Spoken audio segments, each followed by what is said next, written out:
fellow investors. Welcome to Ritter on Real Estate, where we teach you how to invest like a pro. Got a special guest today. His name is Arn Cenedella. And Arn has been in the real estate business for over 40 years. And he's learned a lot. And he's here to share that with us today. He's had an interesting journey where he was a long-time single-family renter or rental owner, and has now moved on to multifamily and is now focusing on multifamily investments. And he recently founded Spark Investments, and he's helping single-family landlords and busy professionals invest in multifamily apartments. So really interested, Arn, to dig into your story and all the value you can share from your 40 years of experience. So thanks for being with us today. Hey, Kent, thanks for having me. I'm looking forward to chatting with you about real estate investment, and hope to provide some useful information to your listeners as they go on their investing journey. So looking forward to helping them as much as I can. Awesome. Let's dig into it. So let's start off with, a little bit about you. How did you get into real estate? Give us kind of a brief synopsis of that 40-year span and the different things that you've done. How about that?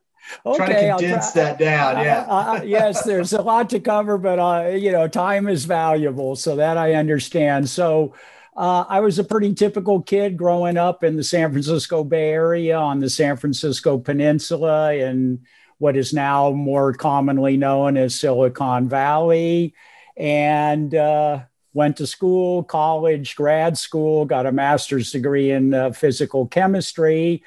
But then it occurred to me that probably wasn't my life's passion. So I returned to the San Francisco Bay Area, where my father had a residential real estate company in Menlo Park, California. So that was way back 1978. I think March 1978, I got my California real estate salesperson license and went to work selling single family homes and condominiums in one of the best real estate markets in the world. I was blessed to be able to live and work there. My dad was an old school guy, born in 1919, lived through the Depression. And so he was pretty much fundamental investor. He understood that investing rather than the brokerage was really the key to long-term success. And he started investing in single family homes, and he accumulated a fairly sizable portfolio. And being the good son that I am, I kind of followed in his footsteps. And as my real estate brokerage career grew, I started to acquire single family rental homes, both in the San Francisco Bay Area and elsewhere in the country, most notable Austin, Texas. And so I managed most of the local properties myself, and over the years have had probably 25, 30 rental properties, maybe at one time up to 30, 35 doors. And in 2020, I made the decision to transition into multifamily investing. Gotcha. So a long history in single family, clearly had success there, right? Doing it for over 30 years.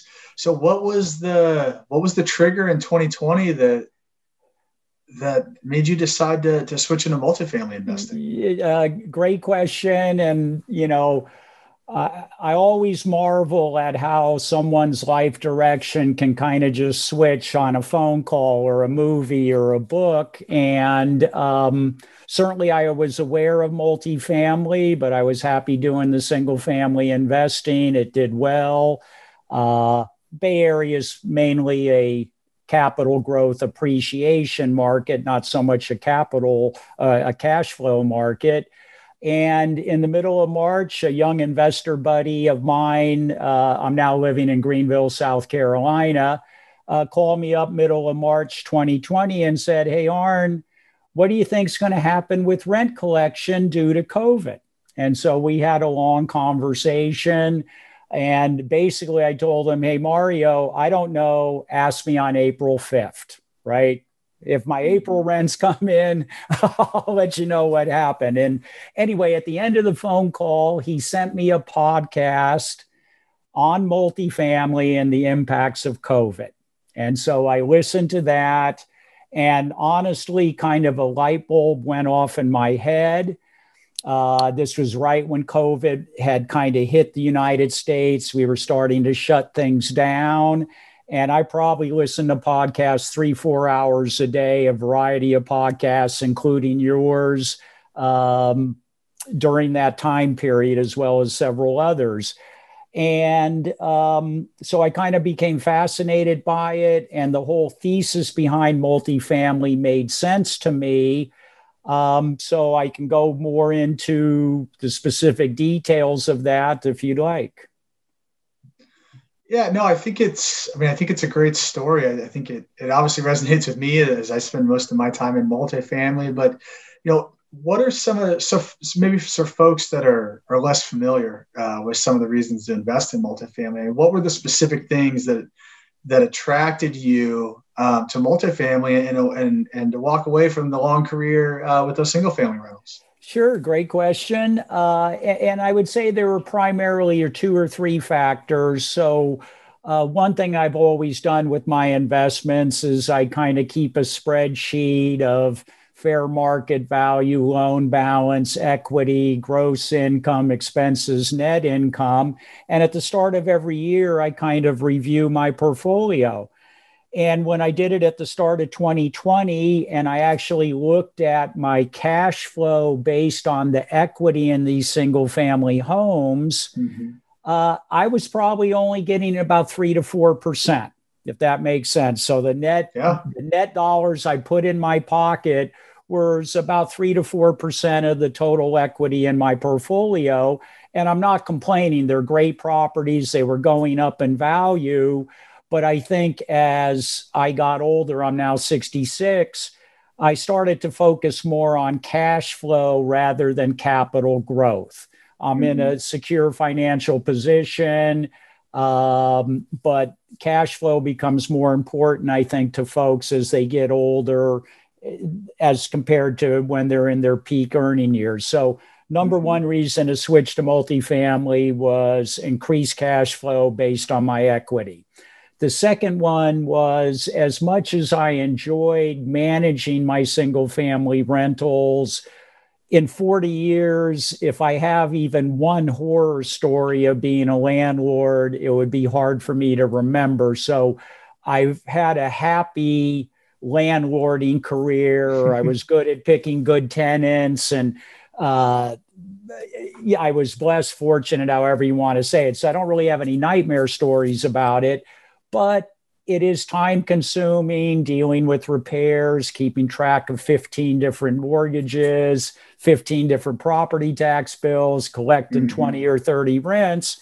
And I just wanted to free up some of my time for that. So with multifamily and the economies of scale, you can more easily afford professional property management. On a 100, 200 unit building, property management might be 2, 3, 4% of the gross rent. Single family, you're probably paying 8 to 10. So there's some economies of scale with the property management that makes sense. Plus, just taking the day-to-day responsibilities off me and putting it on a professional who's kind of doing it full time.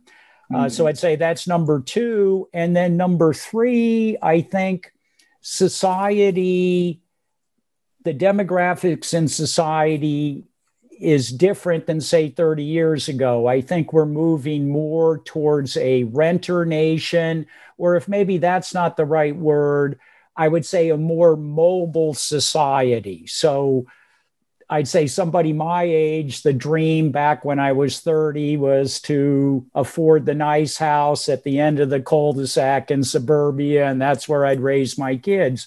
Where I think today's 30-something, they want to live in London. They want to, spend 6 months in Bali, whatever it happens to be. We're a much more global, more mobile society. And I think that therefore renting makes sense in a more mobile society than a stationary one. And then I think the fourth factor is in most major metropolitan areas, housing affordability is a huge issue. And there's so many people who can't afford to buy. I think everything's pointing towards renters. And that's right where multifamily comes in. Gotcha. Okay. So what I heard you say was there's definitely some just from a time and kind of work-life balance aspect, right? There's benefits that you saw, but also you're looking at the demographic and economic indicators too, and saying you're just reading the tea leaves and seeing the trends and seeing that multifamily is where you want to be in it. So I mean, it makes a ton of sense to me, obviously, but I think hopefully that really resonates with folks. I think one thing because I have a lot of conversations with folks that are, single family landlords. Maybe they have a couple of properties and they're thinking about investing in multifamily and they want to understand more about it.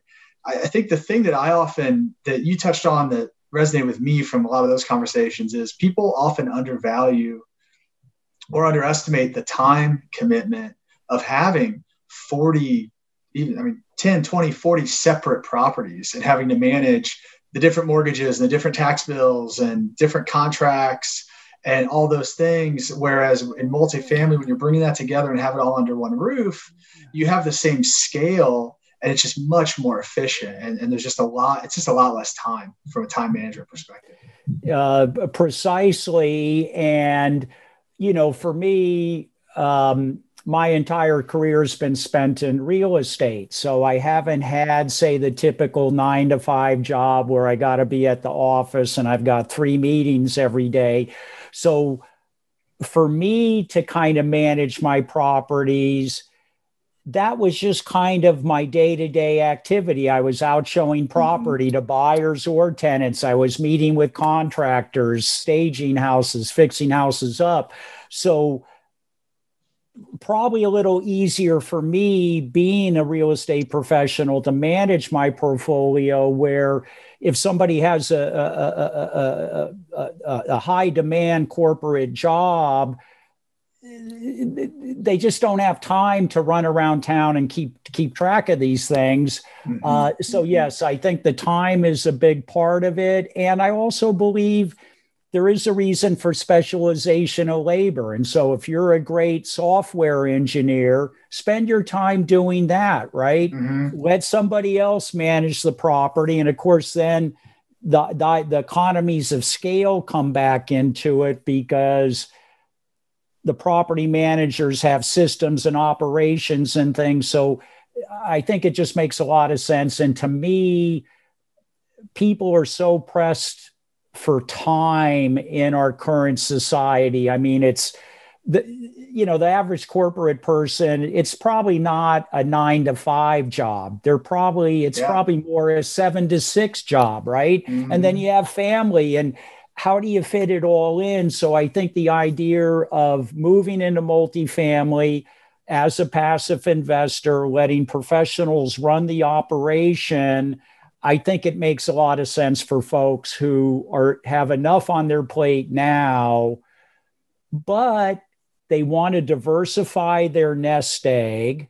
They maybe have concerns about the stock market. They realize real estate is fairly stable. It's not recession proof, but it sure is not as volatile as the stock market. And it is also better set up simply to provide cash flow than stock investments are. So I think there's a lot of rationale behind looking at that. And I'm not asking folks to move all of their nest egg into real estate. I would just ask them to consider moving a part of it into real estate as a diversification strategy. Yeah, there's a lot of wisdom there, Arn. I think you're exactly right. And, from a risk-adjusted return standpoint, there's really nothing else that'll beat it, right? And that's why we do what we do, right? That's why we're here doing what we do. So you made an interesting point in that around investing passively in multifamily, because I believe that's how you started your as you got interested in multifamily, right, that was kind of the next step for you. Can you talk a little bit about that and what your thought process was of going into those passive investments and how that's helped you get to the point where you are now? Yes, great question. So I made my first passive investment May of 2020, right in the height of COVID. And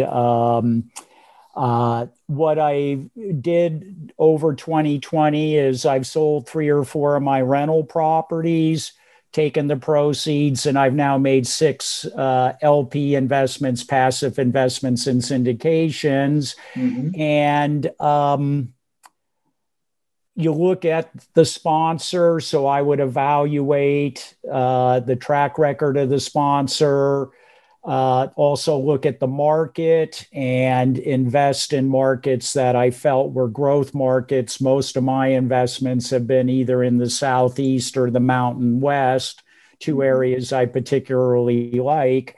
So by doing this, I increase my cash flow.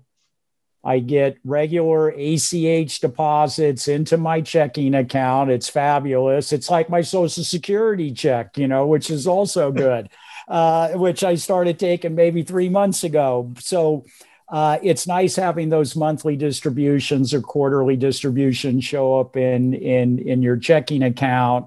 And I don't have to worry about any repairs or management. And so it's a good way to put my capital to work for me and give me a decent return. Mm-hmm. No, that's great. And what have you learned from being a part of those passive investments? Well, I've learned quite a bit. I've learned quite a bit from podcasts. I've done a few boot camps. I would say by investing in 6 or 7 different passive investments, mm-hmm. they all have a slightly different structure.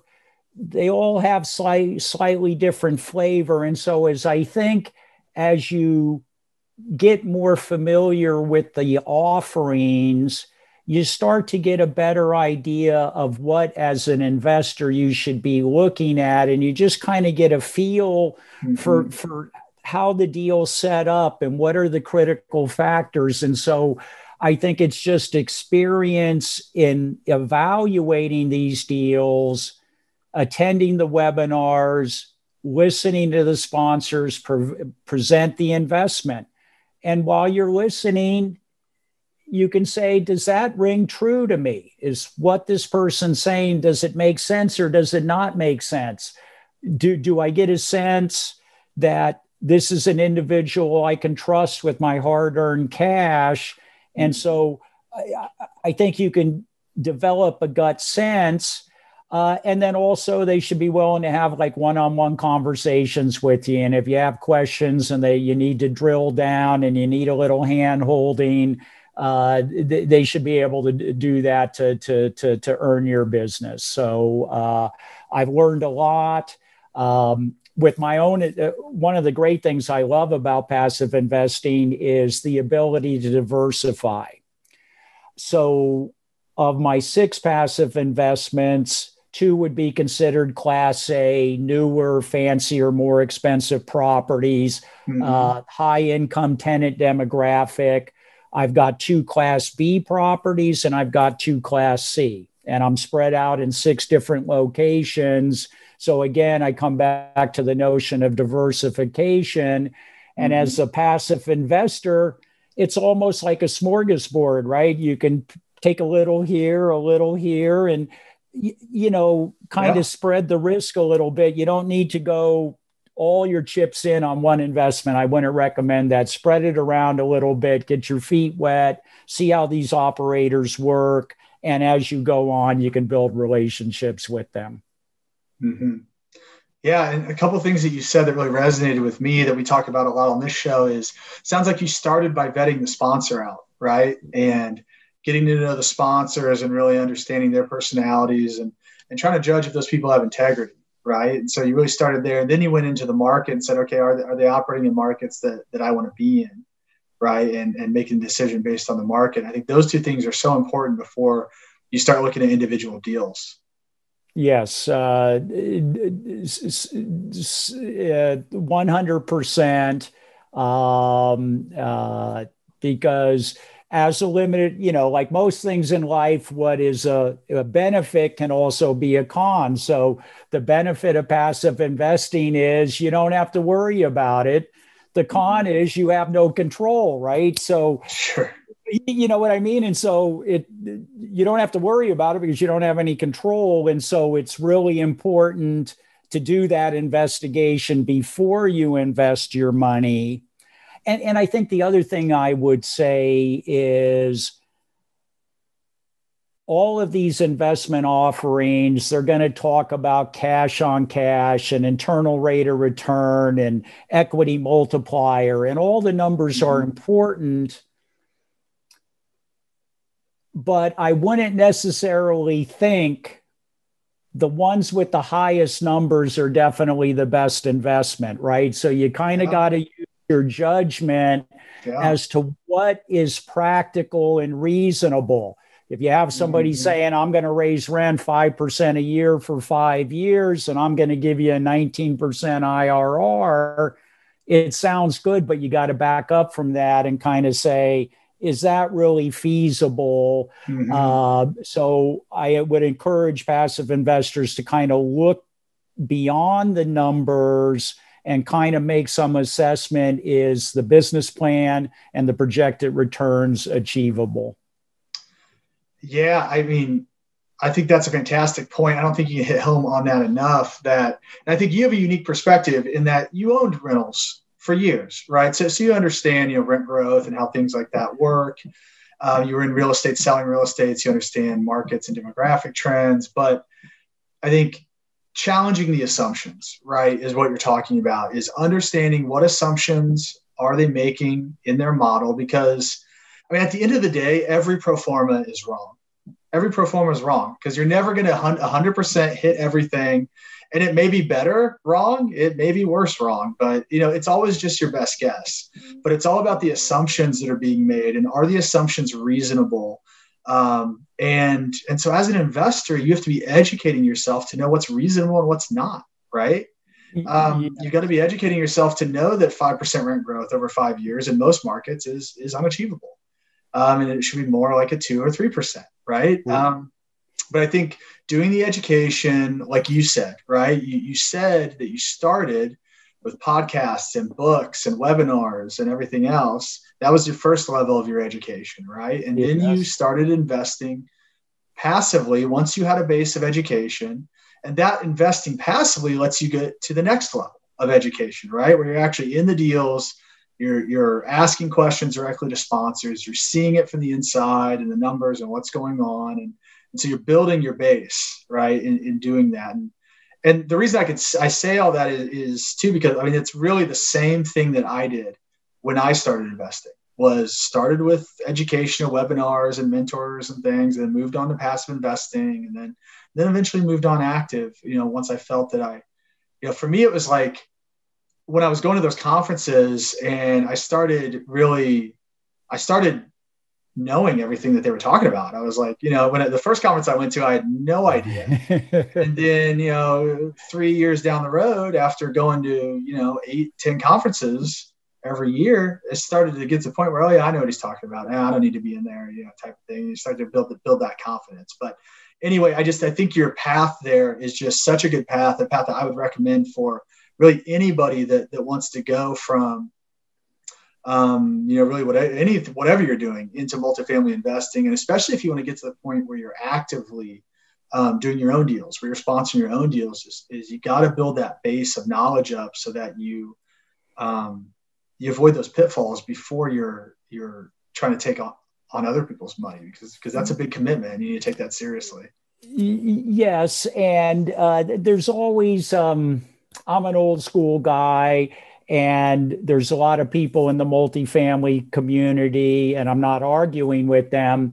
And they kind of say, go big. My problem was I didn't go big soon enough. And that's okay. But I think I'd come back to your point more about building a proper foundation.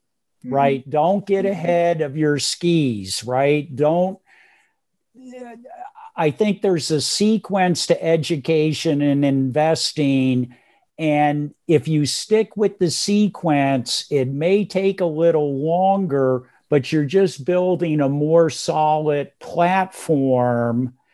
And so when the bad times come, and I've been in business since 1978, I paid 11 and 3/4 for my first mortgage, 11 and 3/4%. Okay.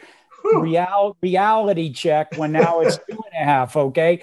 So, and what I would say is on my own journey, I'm now starting to move into the active side of the multifamily syndication business. I just completed a small 12-unit acquisition here in the upstate of South Carolina with a couple local buddies of mine. Congrats. Yeah, we're excited. After this call, we have to go there, and we're remodeling 3 of the units, putting in granite. So it's exciting. I mean, that's the other great thing about being in multifamily.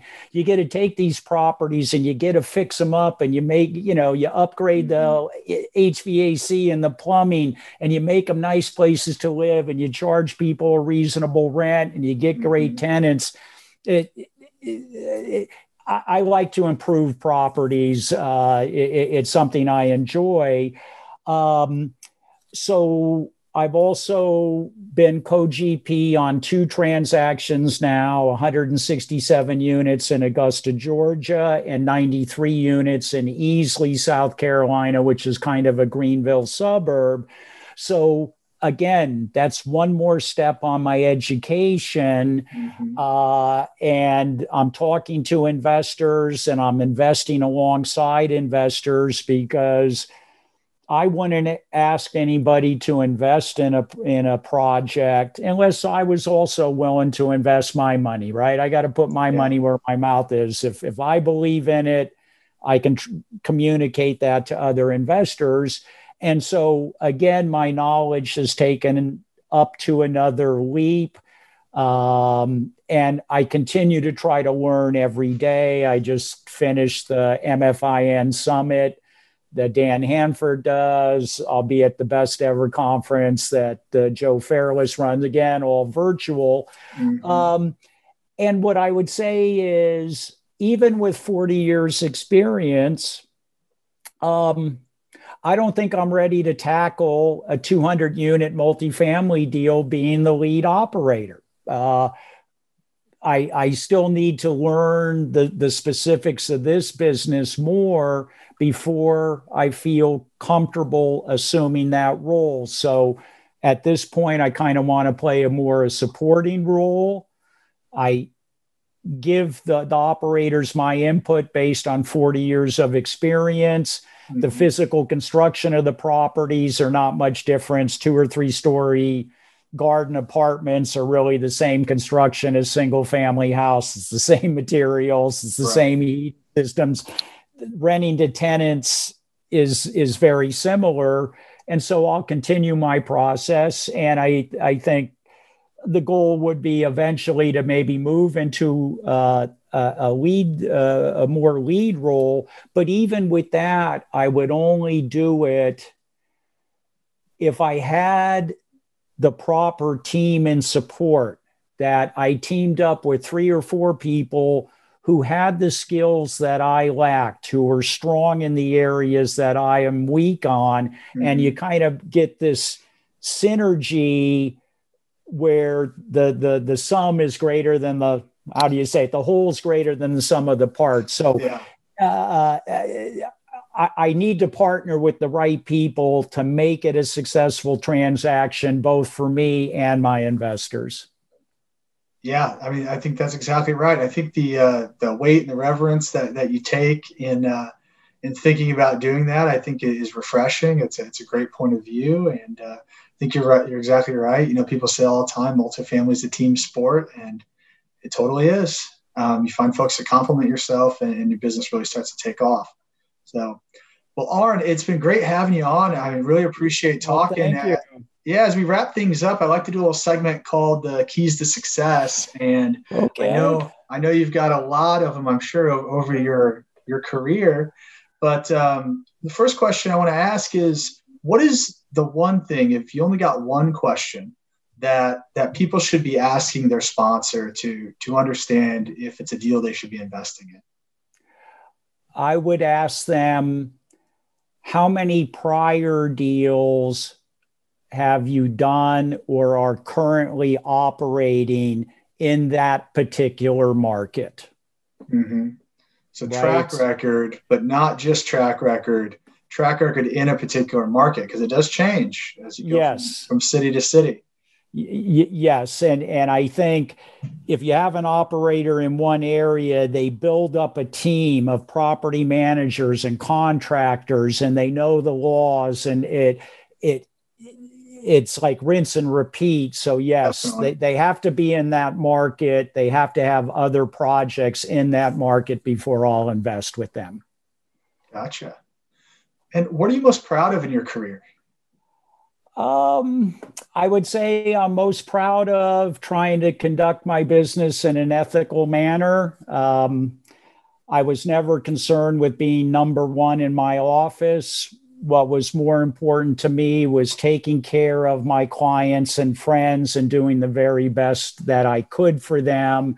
As I often tell people, I may not always be right. Okay. My opinion may not prove to be right. My thinking about it is not always correct. But whatever I tell you is what I honestly believe. And that's kind of the best I can do. So you're going to get a straight on assessment from me. And so I'm proud of that. And I've built a great network of friends, past clients, and that by taking care of them. And they've in turn have provided me a wonderful career in real estate through referrals and repeat business. So like most things that work well, it's kind of a win-win. Yeah. Mm-hmm. No, that's great. What book should everyone be reading? Well, I can I give you two. Sure. So I would say in terms of multifamily syndication, you could start with the best ever apartment syndication book. That's Mm-hmm. kind of a go-to thing, not the be all end all, but if you want to learn kind of the background and a lot of the basics and give you a foundation to go, I think that would be great. And then another book that's had a big impact on my life, which I probably read 20 or 30 years ago, is The Power of Now by Eckhart Tolle. And it Mm-hmm. kind of talks about just trying to focus on the present, drop the regret about the past, forget about the fear or anticipation of the future, and just kind of be in the present. Mm-hmm. And if you can stay in the present, generally things are okay. It's when you start thinking backwards or forwards that problems can arise. So I think that's a great book in terms of personal growth. Yeah, awesome. And then what is your number one key to success? For me, I would say it is networking. Um, and through networking, you can help people. So kind of the more people you know in a related industry, whether they're lenders or closing attorneys or title people or contractors, whatever it happens to be, uh, your network, people you can count on, people you can rely on, and being able to call on them to help people you care about, I think is really critical. And I'm sure you have your kind of go-to people that they can handle Yeah, their end of the business perfect, and it makes your job easier, and your folks are in good hands. So I'd say that's absolutely critical. awesome. Those are great tips. So, Arn, how can folks get a hold of you if they want to learn more, if they want to connect with you? Sure, that would be great. So, the name of my company is Spark Investment Group. The website is investwithspark.com, SPARK. Email would be arn@investwithspark.com. And then my cell phone is 650-575-6114. Reach out. I'm on Facebook and LinkedIn. As you can tell, Kent and I always love talking real estate investing. So both of us are happy to talk to anyone at any time about it. It's something we enjoy and feel passionate about. Most definitely. Most definitely. Well, we'll make sure all that gets in the show notes so people can check that out. Arn, it's always a pleasure. Thanks for coming on today and sharing your journey and your insights. I think brought a lot of value to folks today and some unique perspectives. So thank you again. Thank you. I enjoyed it, and I hope your listeners do too. Thanks so much, buddy.